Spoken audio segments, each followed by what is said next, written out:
എടാ നീ ആരോടും പറയത്തില്ലെങ്കിൽ ഞാൻ ലൂസിയുടെ ഒരു രഹസ്യം പറയാം. ഇല്ലടി പറയത്തില്ല, നീ പറ. പക്ഷെ വേറൊരു കാര്യമുണ്ട്, ഞാൻ ഈ പറയുന്ന രഹസ്യം നീ അറിഞ്ഞിട്ടുണ്ടെന്ന് അവൾ അറിയാൻ പാടില്ല. ഇല്ലടി, ഞാൻ അറിയാത്ത പോലെ അഭിനയിച്ചോളാം. ആ ഓക്കെ. എടാ ലൂസിയുടെ ലവ് ബ്രേക്കപ്പ് ആയിടി. ആണോടി? പിന്നെ അല്ലാതെ. എന്റെ പൊന്നോ, ഞാൻ ഇപ്പൊ ചിരിച്ചു ചാവും. എടാ ഈ കാര്യം നീ അറിഞ്ഞത് അവൾ അറിയരുത് കേട്ടോ. ഇല്ലടി, ഉറപ്പ്. ഏത് മോളെ, എനിക്കൊരു കാര്യം പറയാനുണ്ടടി. എന്താടി ലൂസി, എന്ത് പറ്റിയടി? നിനക്ക് എന്തോ പറ്റിയിട്ടുണ്ടല്ലോ, നീ എന്താ ഇങ്ങനെ വിഷമിച്ചിരിക്കുന്നേ? എടി ഓവർ ആക്കല്ലേ.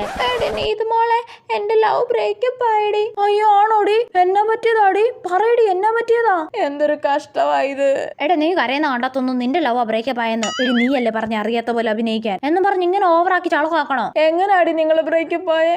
എന്തൊരു നല്ല കപ്പിൾസ് ആയിരുന്നു നിങ്ങൾ. നീ പറയുന്ന കേൾക്കുമ്പോ എന്നെ കളിയാക്കുന്ന പോലെ തോന്നുന്നു എനിക്ക്. നീ മുന്നേ തന്നെ ഈ ന്യൂസ് അറിഞ്ഞിട്ട് എന്നെ കളിയാക്കുവല്ലേ? ഇല്ലടി, ഞാൻ അറിഞ്ഞിട്ടില്ല. അവിടുന്ന് എന്നോട് മിണ്ടണ്ട. ഷടാ, ഇപ്പൊ സമാധാനമായില്ലേ? നിന്റെ ഓവർ ആക്ടിങ് കണ്ടപ്പോഴേ തോന്നി ഇത് ചളവാകുന്നു. സോറി.